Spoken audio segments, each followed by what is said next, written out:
اللہ تعالیٰ میرا بھی 30 سال بولنے کا تجربہ ہو چکا ہے، کبھی کافی چیزیں سمجھ میں آ جاتی ہیں۔ حقیقت یہ ہے کہ موضوع انتہائی اہم موضوع ہے اور اس کے اوپر انقلاب اسلامی کے بعد تو بہت زیادہ کام ہوا ہے۔ یعنی اگر میں صرف چند بکس کو لسٹ بھی کرنے کی کوشش کروں تو میرے خیال میں کافی ٹائم لگ جائے گا، لیکن ایک کتاب کم از کم یہاں پہ بولوں گا جس کو میں بہت پسند کرتا ہوں، اور وہ ہے روٹس آف ریولوشن، نکی آرکیڈی کی، پروفیسر ایمیریٹس ہیں یہ کیلیفورنیا کے اندر۔ ان کا کام بہت خوبصورت کام اور یہ انقلاب کے بعد ہوا، لیکن یہ میں آج کرتا چلوں کہ انقلاب سے پہلے بھی کچھ لوگوں نے یہ سمجھ لیا تھا کہ ایران میں کچھ ہونے والا، البتہ اکثریت تقریباً قاطع اس بات کو نہیں سمجھ پا رہی تھی کہ ایران میں کچھ ہونے والا، لیکن بہت کم تعداد تھی جو اس بات کو سمجھ رہے تھے کہ بہرحال یہاں پہ کچھ ہونے والا۔ ان میں سے ایک کام جس نے کسی حد تک ٹچ کر لیا تھا، البتہ بنیادیں کچھ اور تھیں، وہ ماروین زونس کا کام تھا 1971 میں، The Political Elite of Iran۔ کسی حد تک پولیٹیکل سائیکالوجی کے اندر رہتے ہوئے انہوں نے پکڑ لیا تھا، لیکن ریزننگ ان کی ساؤنڈ نہیں تھی، ریزننگ نیگیٹو تھی ایکچولی،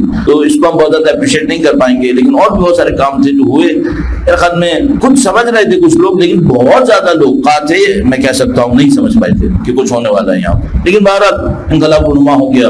اور جیسے کہ ہمارے بردر نے کہا، یہ ایران کی ہسٹری کا نہیں، اب میں کہوں گا 50 سال کے بعد ہیومینٹی کا ٹرننگ پوائنٹ تھا، یہ ہیومینٹی کا ٹرننگ پوائنٹ تھا۔ اور یقیناً وہ باخبر عارف بے بدیل فقیہ بزرگوار انقلابی مجاہد آیت اللہ خمینی نے جو کہا تھا یہ انفجار نور تھا، وہ انفجار نور تقریباً بگ بینگ کی طرح اس کو دیکھ رہے تھے کہ جیسے بینگ ہوا ایک انلائٹمنٹ کا، تو ان کی بات بالکل صحیح تھی، ان کی بات ظاہر ہے کہ بہت وزنی تھی کہ یہ انفجار نور تھا۔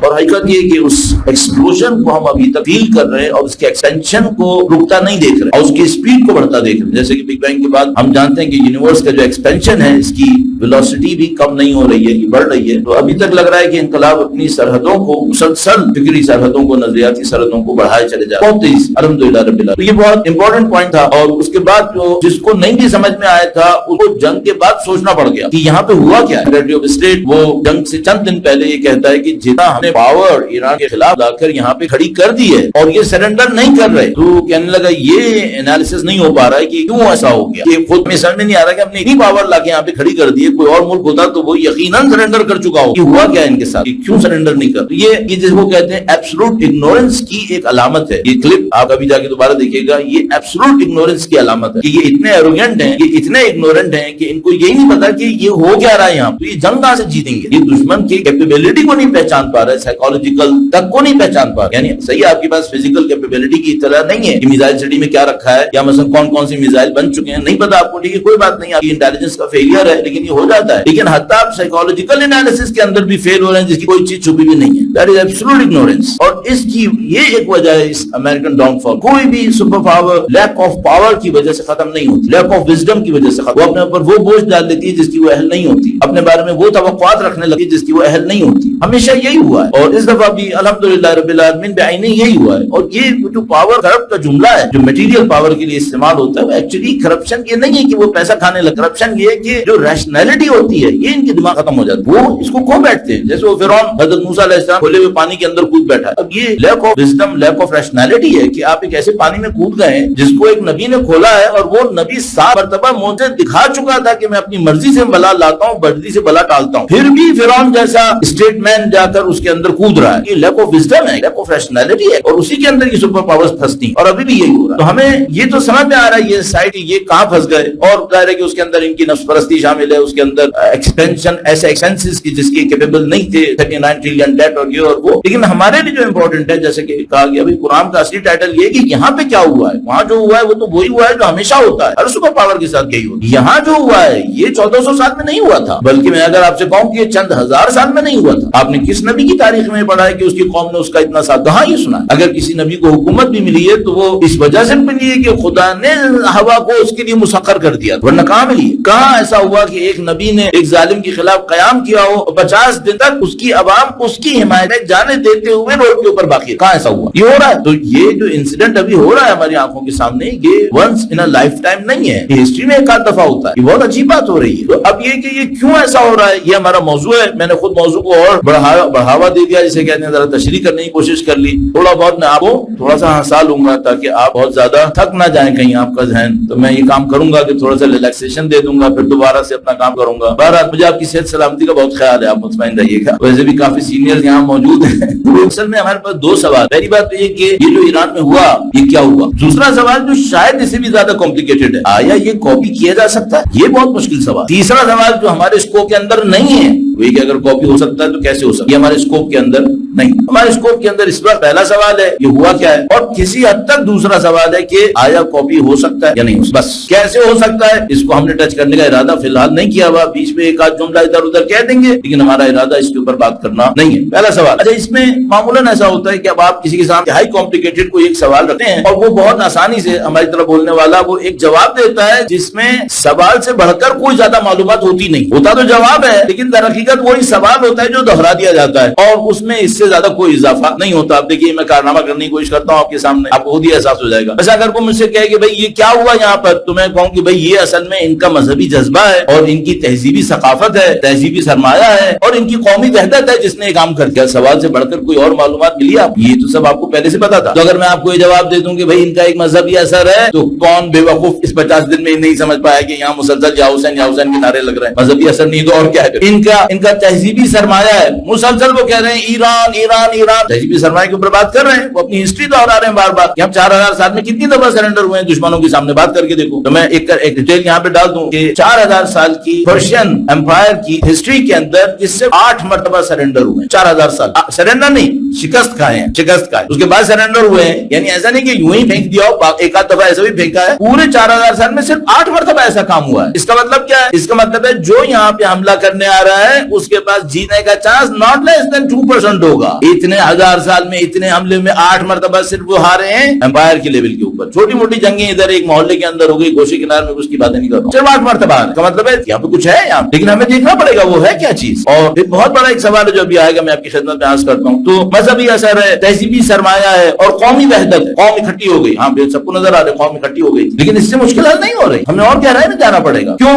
ہر ایک کے اوپر اعتراض, ہر ایک کے اوپر اعتراض ہو. درود بھیجے گا محمد وآل محمد. ایک بات تھی کہ مثلا ان کا ایک تہذیبی سرمایہ ہے. کون سی یہاں پر تہذیبیں ہیں جو تمام تر سرمایوں کے بعد یہ کر پائی ہیں؟ کس تہذیب نے کیا؟ آپ کے پاس تہذیبی سرمایہ کے حساب سے آپ کراچی میں تھوڑے سے فاصلے پر بیٹھے موئنجو داڑو سے, جس کا تہذیبی سرمایہ کم از کم بھی 4000 سال کم سے کم لیٹسٹ ریسرچ کے مطابق اس سے زیادہ پرانا ہے. اس تہذیبی سرمایہ سے کب کوئی انقلاب رونما ہوا؟ کتنے انقلاب رونما ہوئے آج کی تاریخ؟ ایک بھی نہیں. تہذیبی سرمایہ مصر کے پاس ہے, پیرامڈز اور فلاں جناب علی وہ ابو الہول بنا ہوا, فینکس بنا ہوا. یہ تہذیبی سرمایہ نے کیا بیچا ان کے لیے جس خواری کے اندر وہ مبتلا ہوئے ہیں اس وقت؟ اچھا, تہذیبی سرمایہ کو اب مثال کے طور پر یونان کو دیکھ لو, گریس کیا ہے وہاں تہذیب ہے, تہذیبی سرمایہ بہت سرمایہ. رومنز, اصل رومنز کے سامنے یورپین اسپیشلی ویسٹرن یورپین طفل مکتب بھی نہیں ہے, طفل مکتب بھی نہیں ہے. کیا اس تہذیبی سرمایہ نے روم کے لیے کر کے دے دیا؟ تو یہ آپ کے پاس ہندوستان دیکھ لیں. میں ہندوستان کی وہ ڈیگریڈ کرنے کی کوشش نہیں کر رہا ہوں, لیکن اس کے مقابلے میں جو ایران نے کر کے دکھایا کوئی نہیں کر سکا. اصل چائنا کو دیکھ لیجیے, چائنا کے پاس ٹیکنالوجی کے اعتبار سے, تہذیب کے حساب سے بہت سرمایہ ہے. 1948 سے پہلے کیا تھا چائنا؟ اکنامک ریولوشن آیا ہے.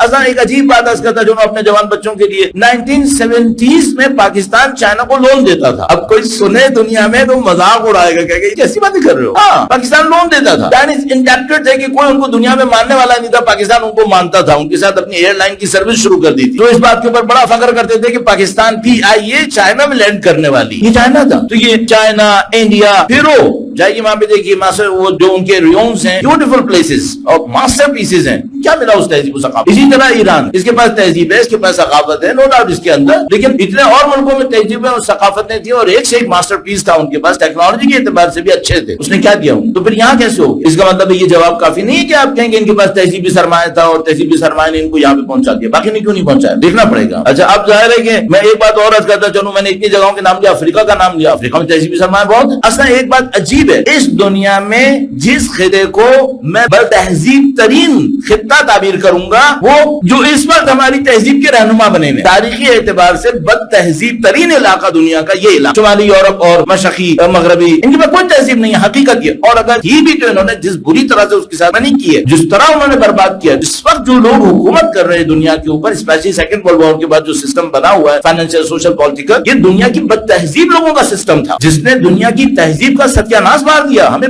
کئی 100 سال پیچھے دھکیل دیا ہے, اور اللہ کا شکر ہے کہ الحمدللہ ہم اس کو ختم ہوتا دیکھ رہے ہیں, کہ پھر شاید تہذیب کا کوئی دور واپس آ جائے انشاءاللہ تعالی. درود بھیجے گا محمد و آل محمد.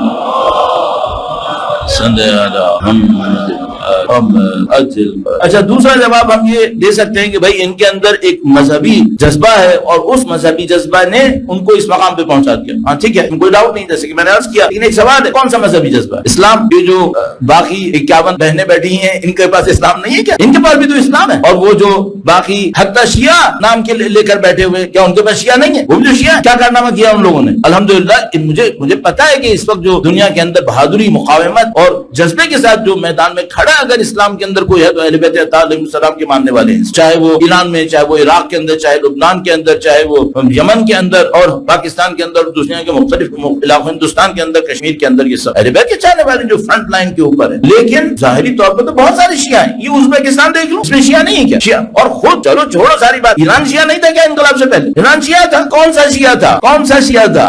ذرا سا آ کر دیکھیے گا. البتہ یہ شاید لوگ نیگیٹو باتیں کہیں گے, اس پر مولانا موقع نہیں ہے ایسی باتوں کا. 31 دسمبر 1911 رشین آرمی انویٹ کرتی ہے تبریز کے اوپر. این عاشور کے دن ثقۃ الاسلام, مجاہد, عالم دین, ہیئتوں, تنظیموں کا, انجمن و ماتمی انجمنوں کا لیڈر اس کو کئی 100 لوگوں کے ساتھ, کس دن؟ عاشور کے دن. سارا تبریز قمع زنی کر رہا تھا, اور ان کے لیڈرز اور جو رشین جنرل وہاں پہ کھڑا تھا, کمانڈر, وہ اپنی بیس کو فون کہتا ہے کہ بھائی آپ مجھے کہاں پھنسا دیا تم نے, اس دن ہینگ کرنے کو کہا ہے. یہ سب لوگ روڈ کے اوپر کھڑے ہیں, ان کے ہاتھ میں بڑی بڑی شمشیریں ہیں یہ, اور اگر یہ ہمارے اوپر کود پڑے تو میرے فوجی ان کو نہیں شکست دے سکتے. تو ان کو پیچھے سے کہا جاتا ہے ان کو پانی پلاتے رہو, جلوس کا انتظام کرتے رہو, کبھی تم پہ حملہ نہیں کرے, ہینگ کرو, سب کو ہینگ کرو. 31 دسمبر 1911 کے دن یہ کام ہوا ہے. رشیا نے کیا. کیا یہ شیعہ نہیں تھے اس وقت؟ شیعہ تھے. کیوں نہیں سنبھالا تھا؟ کیوں اپنی دینی غیرت کو لے کے میدان میں نہیں آئے تھے؟ اسی دن یہ کھیل ہوا ہے. اور کس عالم دین کا ستیہ ناش نہیں مارا انہوں نے؟ کیا مدرس شہید نہیں ہوئے اسی معاشرے کے اندر تن تنہا؟ یا کاشانی, آیت اللہ کاشانی کا حشر نہیں بگاڑا انہوں نے؟ یا آیت اللہ نوری کو ہینگ نہیں کیا پبلکلی؟ ہے آیت اللہ نوری اسی 1911 کے قریب. یہ سب ہوا ہے. شیعہ نہیں تھے اس وقت؟ شیعہ تھے. اس کا مطلب ہے یہ جواب کافی نہیں ہے کہ آپ یہ کہیں گے ان کے پاس تہذیب تھی, ان کے پاس ایک مذہب ہے, اور وہ مذہب یہ مذہب ہے. نہیں, یہ جواب کافی نہیں ہے. خدا نہ کہے نعوذ باللہ, کیا کوئی یہ سمجھے گا میں شیخ کی توہین کر رہا ہوں یہاں؟ نہیں, الحمدللہ جو کچھ ہے وہ سید الشہداء کے صدقے میں ہے, جو کچھ ہے وہ اسی عزاداری کے صدقے میں ہے. لیکن وہ عزاداری جس کے اندر ایک خاص شعور ہے, ورنہ تو تاریخ میں نے بتا دیا آپ کے سامنے, یہ مشکل رہی ہے ہمارے سامنے. بس سادہ جواب دینے کی کوئی گنجائش یہاں پر نہیں ہے. آپ کہیں کہ ان کے پاس ایک لیڈر تھا, مخلص لیڈر تھا. صحیح کہا آپ, مخلص لیڈر بہت بڑا فیکٹر ہے, لیکن میں گنوانے کی کوشش کرتا ہوں. مثال کے طور پر جناب آپ کے پاس مخلص لیڈر میں کئی لیڈر آئے جو بیچارے لوگوں کے ہاتھوں ختم ہو گئے اور دنیا سے اٹھا دیے گئے. میں اگر صرف 2-4 کو لسٹ کروں تو مثلا پیٹرک لممبا کانگو کے اندر 1961, چیگوارا 1967, خود مصدق, ڈاکٹر مصدق ایران کے اندر 1967, اور حسن مدرس مثال کے طور پر 1937, اور اس سے پہلے ایران کے اندر وزیر اعظم امیر کبیر, اور مثال کے طور پر جو 2 نام نے لیے مرزا کوچی خان جنگلی, اور مثال کے طور پر دوسرے لوگ. یہ سب کیا تھے؟ کیا مخلص قیادتیں نہیں تھیں؟ یہ سب مخلص قیادتیں تھیں. کس بری طرح دشمنوں کے ہاتھوں اتارے گئے, کس بری طریقے سے ان کو تباہ و برباد کیا گیا, ان کے نام کو ختم کرنے کی کوشش کی گئی. اور مثلا نواب صفوی کو یاد کرنا پڑتا ہے کہ بیچارے نے کس طرح تنہائی میں جان دی. یہ سب ہوا ہے. بس صرف مخلص قیادت جواب دے دوں کافی ہے, سیمینار پورا کرنے کے لیے کافی ہے. اصل میں کافی نہیں ہے, ڈھونڈنا پڑے گا یہاں ہوا کیا. تو ہمیں تھوڑا سا گہرائی میں جانا پڑے گا. صرف یہ کہنا کہ مذہبی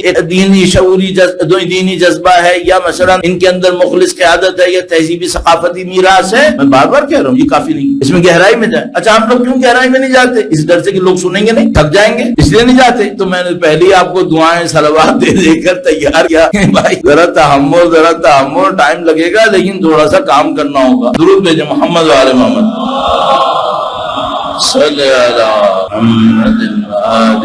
محمد وعجل. تو ہم نے ابھی تک کیا کیا؟ ہم نے 2 سوال اٹھائے, کچھ جواب دیے, اور ان جوابوں کو ریجیکٹ کر دیا. بھئی یہ جواب کافی جواب نہیں ہے. اب ہم پھر ایک اجمالی جواب دے رہے ہیں جو صحیح جواب ہے, لیکن وہ اجمالی جواب 50 منٹ کے لیے کافی ہے, تشفی نہیں کرے گا, اس اجمال کو کھولنا پڑے گا. اجمالی جواب یہ ہے کہ یہ سارے عوامل اپنی جگہ اہم ہیں, لیکن ان سب کا ایک ترکیب پا جانا صحیح ٹائم کے اوپر صحیح حالات کے اندر وہ نتیجہ دیتا ہے. اجمالاً یہ جواب صحیح ہے, ابھی بھی تفصیل درکار ہے. ترکیب سے مطلب کیا ہے؟ کون سی ترکیب ہے جو یہاں پہ حاصل ہوئی تھی؟ پھر سب سے بڑا مسئلہ یہ ہے, ہمیں کوئی ایسا لاجیکل جواب چاہیے ہوگا کہ جو ہمیں یہ گائیڈ کرے کہ کاپی کیسے ہونا ہے. تو یہ بات صحیح ہے. یہ جو میرا جواب میں نے ابھی آپ کو دیا ایک ترکیبی عناصر ہے, عنصر ہے, اس نے ان تمام عوامل کو ترکیب میں ڈالا ہے, ان کو مرکب کیا ہے اور اس کے نتیجے میں یہ تبدیلی حاصل ہوئی ہے. لیکن وہ ترکیب کیسے ہوئی ہے اور ان تینوں پوائنٹس کے اندر کیا چیز مسنگ تھی جو اس ترکیب نے ایجاد کر دی. آپ تصور فرمائیے 3 کیمیکلز آپ کے پاس رکھے ہیں, ان 3 کیمیکل 4 کیمیکلز کے ملنے سے ایک ری ایکشن ہونا ہے, لیکن صرف 4 کیمیکلز کا ہونا کافی نہیں ہے. تو اب ہم تھوڑا سا اس کے اوپر غور کر لیتے ہیں کہ بھئی یہ جو ترکیب تھی وہ ترکیب کیا تھی, یہ ترکیب کیسے حاصل ہوئی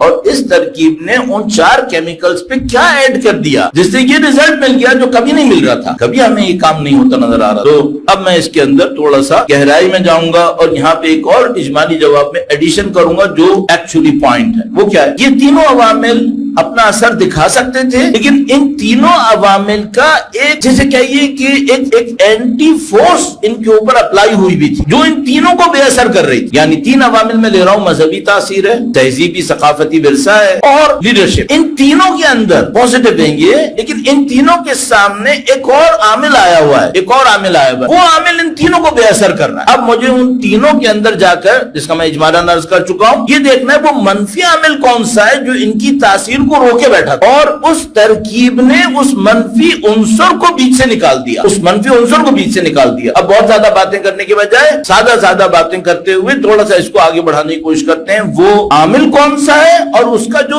اینٹی آ گیا تھا جس نے اس کو روک لیا تھا, جس کو انقلاب نے پل بیک کر دیا, پل آؤٹ کر دیا, وہ کیا تھا؟ درود بھیجے گا محمد و آل محمد.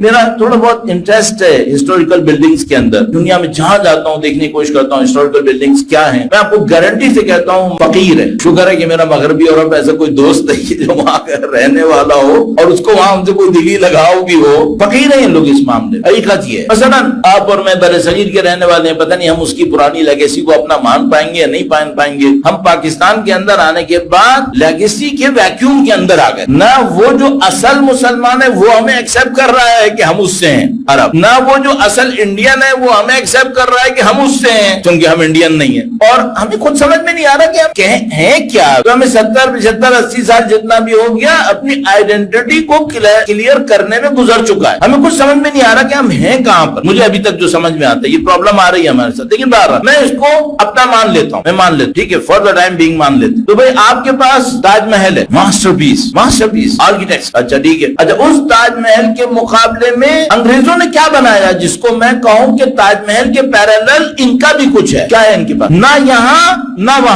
وہاں ان کے اپنی مدر لینڈ کے اوپر کیا ہے ان کے پاس؟ کچھ بھی نہیں. اگر میں صرف آخری 500 سال کی برصغیر کی کنسٹرکشن, آرکیٹیکٹ, ڈیزائننگ اور اس کے اوپر کام کروں, ان سے کہوں تم یہ بتاؤ کون سپیریئر ہے, کوئی ڈاؤٹ نہیں ہے برصغیر سپیریئر ہے, کوئی ڈاؤٹ نہیں ہے اس کے اندر. اس سے بڑا مارکا ایران ہے. اگر آپ ایران اور برصغیر کے کنسٹرکشن آرکیٹیکٹ کو کمپیئر کریں تو جو ڈیلیکیسی ایران کے اندر ہے وہ برصغیر میں نہیں ہے. جو باریک کام ایران کے اندر آپ کو ملے گا کنسٹرکشن آرکیٹیکٹ کی دنیا کے اندر, جو ڈیکوریٹ کرنے کا ان کا انداز ہے, میں نے کچھ دیکھے دونوں جگہ کے اوپر, مقابلہ نہیں ہے. ان کے مقابلے میں کیا ہے ویسٹ کے پاس؟ کچھ بھی نہیں ہے. تو پھر یہ گورے ہمارے سر پہ کیسے چڑھ گئے؟ یہ ہوا کیا؟ میں نے بھی گورا اسی لیے کہا ہے کیونکہ ہم گورے کے لفظ میں پھنس گئے ہیں. میں مصیبت دیکھتا ہوں, یعنی بعض اوقات انسان حیران ہوتا ہے, وہ یہ کہ میں اپنے ملک کا طاقتور ترین ادارے کا طاقتور ترین پرسن دیکھتا ہوں, نام بھی لینا نہیں چاہ رہا ہوں, وہ ملاقات کرتا ہے کسی کے ساتھ اور اس سے کہتا ہے گوروں کو ہرا کے دکھاؤ. تمہیں احساس کمتری ہے کیوں؟ اتنے بڑے ادارے کے تم مالک ہو, تمہاری ایک چھڑی جو بغل کے نیچے وہ ہلتی ہے تو پتہ نہیں کیا کیا ہو جاتا ہے تمہارے بقول, اور مینٹالٹی میں اتنے کمزور ہو. کیوں ایسا ہے؟ یہاں پہ ایک پوائنٹ ہے, ثقافت ہونا کافی نہیں ہے, ثقافت پہ اعتماد ہونا ضروری ہے. پرابلم یہاں پر ہے اور وہ ماسٹرز ہیں اس اعتماد کو نکالنے کے. یہ آپ کے پاس جو آئے نا, یہ ویسٹرن یورپ سے آئے, ان کے پاس کچھ نہیں ہے. ان کے پاس ہسٹری میں کنگلے ہیں یہ لوگ. اگر میں سویلائزیشن کے حساب سے بات کروں, جا کے میں گارنٹی سے کہہ رہا ہوں کچھ نہیں ہے ان کے پاس. جو مقابلے کے اوپر آئے چائنیز کے سامنے, انڈینز کے سامنے, پرشینز کے سامنے, دوسروں کے سامنے لے دیں گے, ان کے پاس جو رہ گیا وہ رومن اور گریک ہیں, اس سے زیادہ ان کے پاس ہے نہیں. یہاں پہ یہ ایجپشن کے سامنے کیا بیچتے ہیں اپنی ہسٹری کے اندر؟ کچھ بھی نہیں ہے ان کے پاس. صحیح ہے. تو ان کو پتا تھا ان کے پاس کچھ نہیں ہے, اور جن کو یہ کانکوئر کرنے گئے تھے لاسٹ 300 ایئرس کے اندر وہ ماسٹرز تھے. تو انہوں نے کیا کیا؟ انہوں نے سب سے پہلے ان کا اعتماد کھینچ لیا اندر سے. وہ جانتے تھے ہمیں یہ کام کرنا کیسے ہے. کیوں؟ ان کے ساتھ یہی کام رومنز نے کیا تھا. رومنز ان کو سلیو بنا کے رکھے ہوئے تھے. آپ جا کے کبھی انگلستان کے اندر رومن کالونیز کو دیکھیں. رومن کالونیز جو رومنز کے زمانے میں 2000 سال پہلے یو کے اندر بنی تھی, وہ یو کے کی کنسٹرکشن مینجمنٹ سول سائنس کے مقابلے میں ہنڈریڈز آف ایئرز آگے تھیں. یو کے والے ان کے سامنے حقیر تھے, کچھ بھی نہیں تھے رومنز کے سامنے. تو ان کو اچھی طرح معلوم ہے کہ اگر کسی قوم کی سپیریارٹی کی دھاک بیٹھ جاتی ہے تو پھر ہوتا کیا ہے پھر. اور یہ نیگیٹو بھی دھاک ہو سکتی ہے. مثلا وائکنگز کی دھاک ان کے دماغ کے اندر بیٹھ گئی تھی. وائکنگز نے ذلیل کر دیا تھا ان لوگوں کو. جا کے دیکھیے اب ان کے ساتھ کیا ہوا ہے. اور حتیٰ یو کے اندر پہلا کرسچین شہید سینٹ آلبنس, وہ فخر سے کہتے ہیں وہ رومن سٹیزن تھا. ایکچولی وہ یو کے کا تھا بھی نہیں, اور وہ پہلا سٹیزن تھا, پہلا کرسچین شہید تھا 301 302 کے نزدیک.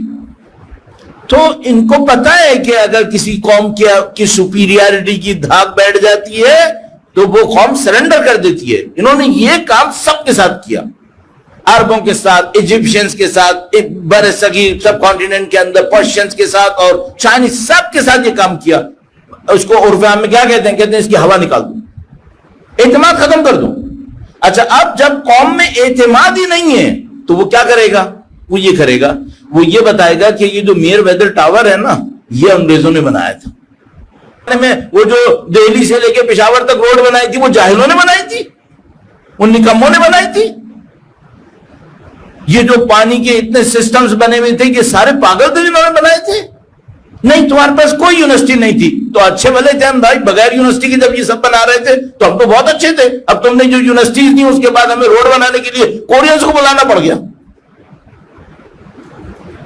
کچھ نہیں تھا ہمارے پاس. یہ انہوں نے کام کیا ہے. ایرانیوں کے ساتھ بھی یہی کیا. آپ یقین مانیے انقلاب سے پہلے ایرانیوں کے دماغ میں کھوپڑی میں اچھی طرح بٹھا دیا تھا اگر دنیا میں کوئی تہذیب ہے نا تو, جبکہ ہم جانتے ہیں بد تہذیب ترین قوم ہے. اور کس کو سکھا رہے ہیں؟ جس کی تہذیب 4000 سال پرانی ہے, اس کو سکھا دیا, سیکھ بھی گیا. ان کو بتایا تم سب چور ہو, ایمانداری ہمارے یہاں ہے. اچھا, کس کو سنا رہے ہیں؟ یہ اس کو سنا رہے ہیں جو جس خطے میں امن رہا ہے یہاں پہ, ان کو سنا رہے ہیں. لیکن سنا دیا, انہوں نے سن لیا اور مان لیا جیسے ہم نے کیا. تو اگر آپ کو یہ دیکھنا ہے کہ بھئی تہذیب اثر دے گی یا نہیں دے گی, اس سے اثر کچھ نہیں ہوگا. سب سے پہلے جا کے دیکھو تہذیب پہ لوگوں کو اعتماد ہے. اپنے ابائے کاپی والے حصے کو بھی ذرا سے ٹچ کرتا چلوں, اس وقت ہمارے اعتماد کا کیا عالم ہے. مجھے چیک بھی یہ اچھے لوگ ہیں یا برے لوگ. ہیومینٹی کے لیے کیا کیا انہوں نے آخری 300 سال میں؟ جو ہزاروں سال میں ہیومینٹی نے ظلم نہیں کیے تھے وہ انہوں نے 300 سال میں کر کے دکھا دیا. سیکنڈ ورلڈ وار کے اندر, اچھا آپ کہیں گے یہ دوسروں کے لیے ایسے, یہ اپنے لیے, اپنوں کے لیے. یہی انگریز, یہی یو کے, یہ آزاد, جا کے دیکھو اپنی آبادی کے ساتھ انہوں نے کیا. وحشتناک ہے. آپ کبھی جا کے اس کو دیکھیں انہوں نے کیا کیا اپنے لوگوں کے ساتھ. ہمیں تو چھوڑی تو ہمیں تو کیڑے مکوڑے سمجھتے تھے لوگ. میں ایک دفعہ آسٹریلیا میں گیا, تسمانیہ کے اندر تھوڑے فاصلے کے اوپر پورٹ آرتھر ہے. پورٹ آرتھر کے اندر ایک پریزن ہے جہاں پہ گوروں کو رکھتے تھے صرف. اگر ہم لوگوں کو جو کالونیز کا حصہ تھے کسی کو انہوں نے ایگزائل کرنا ہوتا تو ہمیں کالا پانی بیچتے تھے برما, اور گوروں کو ایگزائل کرنا ہوتا تو کہاں بیچتے تھے؟ Port Arthur, Tasmania. وہاں پہ جو قیدی بنے تھے ان کو کانوکٹس کہتے ہیں. آج کل ان کی جنریشنز تک بھی ٹریس ہوتی ہیں. ان کانوکٹس کے ریکارڈز موجود ہیں, ریکارڈز موجود